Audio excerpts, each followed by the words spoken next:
Welcome to Sparkling Memories, a place where you can build a healthy relationship with food, pairs, and yourself. And today we have 7 different things we'd like to talk about, and that's the stages of grief.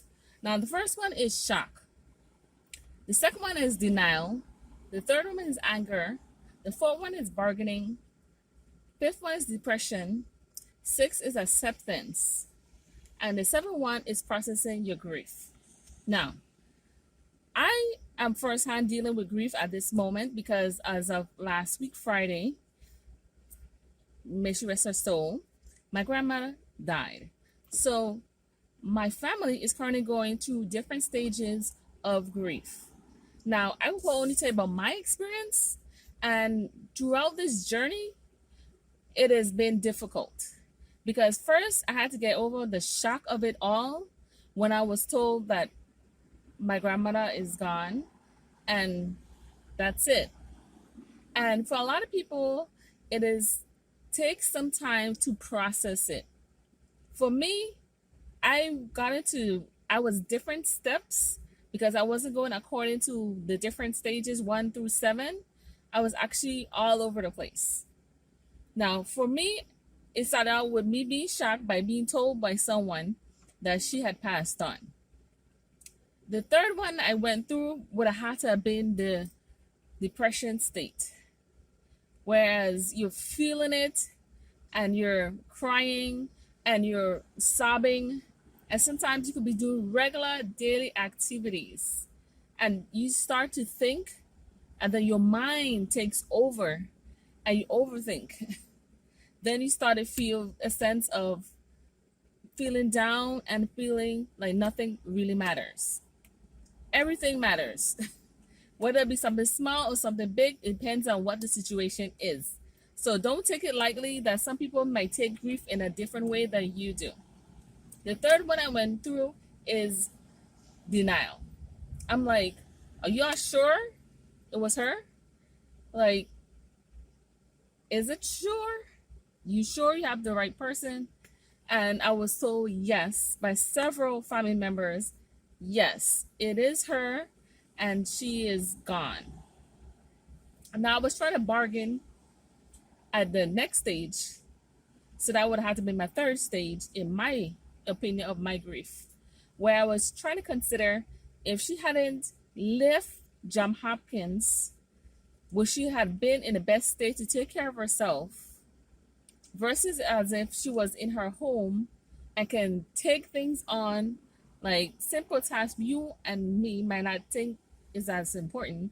Something simple as eating your breakfast, drinking your coffee or your tea, preparing meals, or even something like watching TV.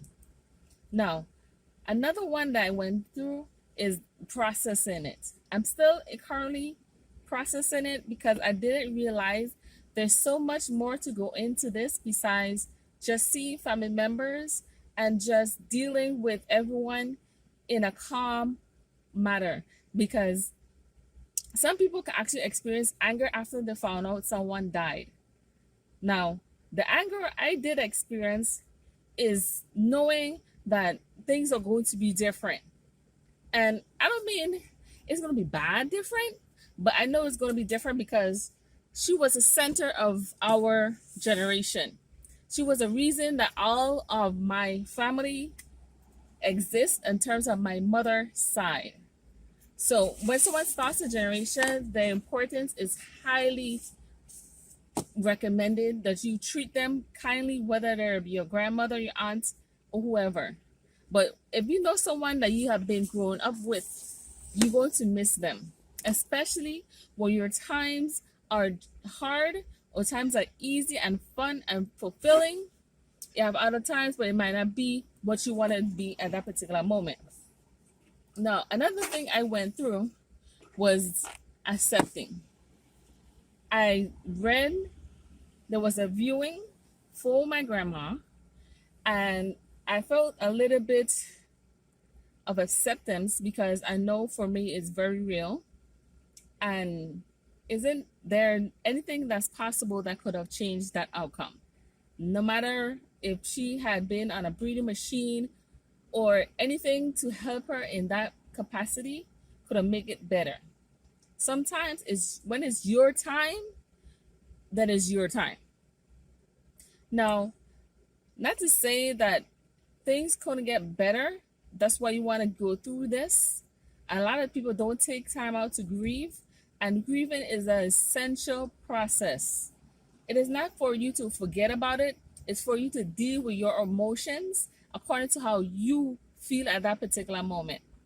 One moment, someone could be smiling, another moment, someone can frown, have another moment when people are crying.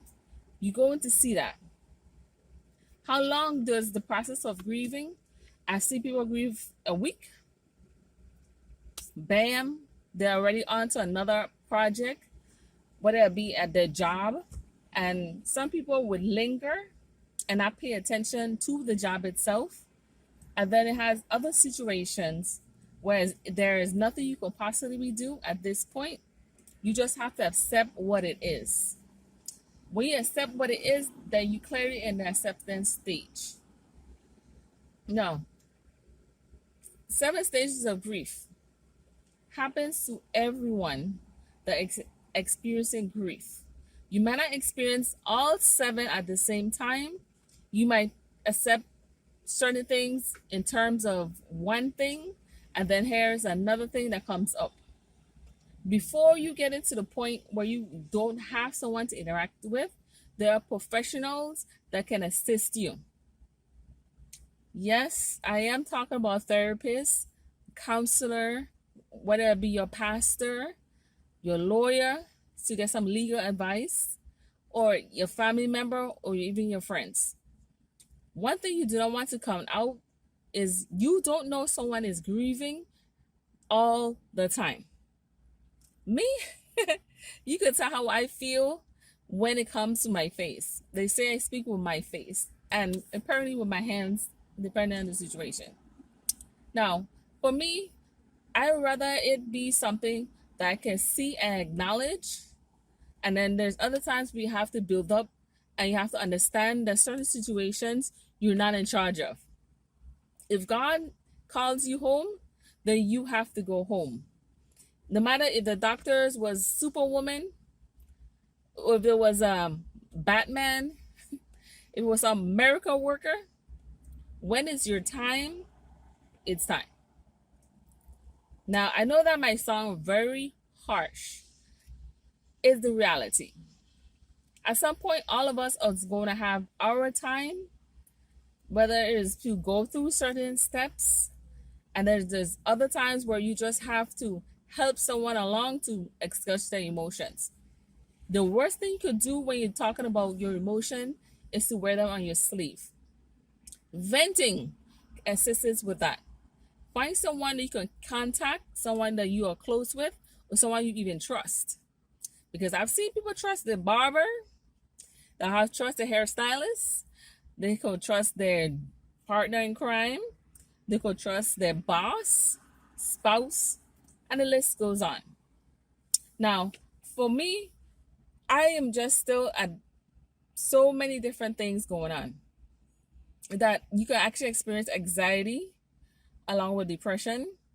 Anxiety is completely different from depression, but it carries similar characteristics.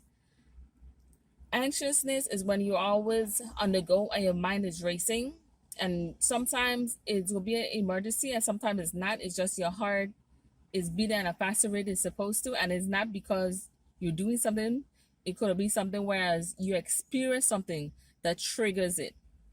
If someone was harassing you, it might trigger you to get to that point. Getting to that point is not something you want to do. You want to get to a point whereas you notice this person is grieving, and even if they might not say it or might not talk about it, talk to someone. I've seen people who are healthy, wealthy, and still the most miserable people you can encounter. Why? Because they don't have no real connection with everybody. They're too busy trying to buy love or trying to find someone that wants them for something besides wealth. And if you are a person that can accomplish finding a person, great. But as we said before, Stages of grief isn't for everyone to experience. Some people do it in terms of years, days, weeks. Till next time, this is Miss Sitara for Sparkling Memories. Bye bye.